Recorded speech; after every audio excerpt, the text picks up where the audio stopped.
Assalamualaikum warahmatullahi wabarakatuh. Perkenalkan, nama saya Armita Walia Putri dengan akhiran NIM 173. Di sini saya akan menjelaskan tentang ontologi, epistemologi, dan aksiologi membentuk kerangka pemikiran politik dan pemerintahan. Nah, di sini yang pertama itu ada ontologi dalam politik dan pemerintahan. Ontologi bertanya soal realitas dan esensi dari konsep-konsep inti dalam politik dan pemerintahan. Nah, di dalam hakikat negara. Nah, apakah negara adalah entitas independen yang berdiri sendiri atau realisme ontologikal atau hanya konstruksi sosial yang dihasilkan oleh interaksi manusia? Nah, atau konstruktivisme. Nah, contohnya itu kayak dalam teori realisme atau hubungan internasional, negara dianggap aktor utama yang berdaulat. Sebaliknya dalam teori liberalisme, negara hanya satu elemen dalam jaringan kompleks masyarakat global. Nah, di dalam kekuasaan sering dianggapkan sebagai kemampuan untuk mempengaruhi atau memaksa orang lain. Namun ontologi politik mempertanyakan apakah kekuasaan itu material atau militer, ekonomi atau imaterial atau ideologi atau budaya. Nah, apakah kekuasaan bersifat sentralistik atau terpusat pada negara atau tersebar misalnya melalui masyarakat sipil? Nah, konsep keadilan itu ontologi politik ini mempersoalkan apakah keadilan itu bersifat universal atau ada standar moral global atau relatif atau berbeda sesuai dengan budaya dan waktu. Nah, ada juga implikasi praktisnya. Implikasi praktisnya itu pendekatan ontologi mempengaruhi kebijakan publik dirancang. Misalnya jika keadilan dianggap universal, nah maka kebijakan HAM itu bersifat global.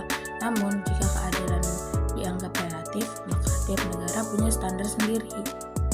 Nah, yang kedua itu ada epistemologi dalam politik dan pemerintahan.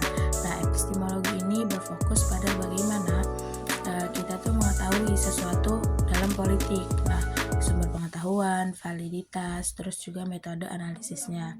Nah, dalam soal empirisnya, pengetahuan berbasis data dan fakta seperti survei politik, statistik ekonomi, dan pola pemilu. Terus juga kalau dalam normatifnya, pengetahuan ini namanya sumber pengetahuan politik ya. Nah, sumber pengetahuan politik itu ada dua, empiris dan normatif. Nah, yang normatifnya ini pengetahuan berbasis filsafat dan nilai, misalnya diskusi tentang apa yang seharusnya dilakukan oleh pemerintah.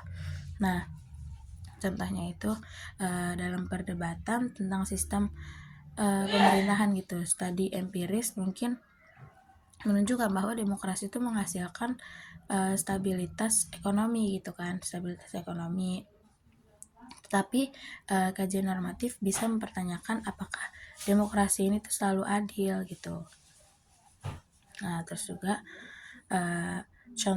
contohnya ya dalam perdebatan tentang sistem pemerintahan, studi empiris mungkin menunjukkan bahwa demokrasi itu menghasilkan tuh stabilitas ekonomi, tetapi kajian normatif bisa mempertanyakan itu kan apakah demokrasi itu selalu adil. Nah, metode analisis politiknya pendekatan positivisme politik dianalisis secara ilmiah gitu kan dan objektif atau statistik dan eksperimen. Nah, pendekatan hermeneutika menafsirkan simbol, wacana, dan narasi yang membentuk politik. Nah, narasi kebenaran dalam politik yaitu politik seringkali dipengaruhi oleh narasi kebenaran. Misalnya rezim otoriter mungkin mengklaim gitu bahwa mereka menjaga stabilitas, sementara demokrasi liberal menekankan kebebasan individu. Nah, implikasi praktis dari epistemologi ini, epistemologi itu mempengaruhi cara pemerintah mengumpulkan informasi, misalnya survei opini publik, terus juga digunakan untuk memahami preferensi masyarakat. Nah, sementara wacana ideologis itu menciptakan narasi untuk mendukung kebijakan tertentu gitu. Nah, yang ketiga itu ada aksiologi dalam politik dan pemerintahan. Aksiologi ini fokus pada nilai dan tujuan yang mendasari keputusan politik. Nah, nilai dasar dalam pemerintahan itu misalkan nih keadilan, ada kebebasan, ada kesetaraan. Nah, dalam keadilan ini tuh bagaimana pemerintah mendistribusikan sumber daya secara adil. Contohnya perdebatan tentang subsidi untuk kelompok miskin versus pembangunan infrastruktur. Terus juga kebebasan, apakah kebebasan individu tuh lebih penting gitu daripada keamanan sosial. Nah, ada juga kesetaraan. Apakah pemerintah harus memprioritaskan kesetaraan hasil redistribusi atau kesetaraan peluang? Nah, contohnya itu saat pandemi nih, seberapa pemerintah tuh menahan informasi itu demi menghindari kepanikan, tetapi ini dianggap tidak etis oleh sebagian pihak. Nah, konfliknya itu politik seringkali melibatkan benturan nilai, misalnya antara efisiensi ekonomi atau kan kapitalisme dan kesejahteraan sosial atau sosialisme. Nah, aksiologi ini tuh membantu prioritas yang diambil dalam kebijakan. Nah, implikasi praktis dari aksiologi itu menentukan apa yang dianggap penting oleh pemerintah. Misalnya negara-negara Skandinavia memprioritaskan kesejahteraan sosial. Nah, sementara di negara AS itu lebih menekankan kebebasan pasar. Nah, juga ada interaksi ontologi, epistemologi. Nah, contohnya itu dalam isu perubahan iklim. Nah, terus juga epistemologi itu apakah perubahan iklim itu nyata atau hanya kontribusi sosial gitu kan.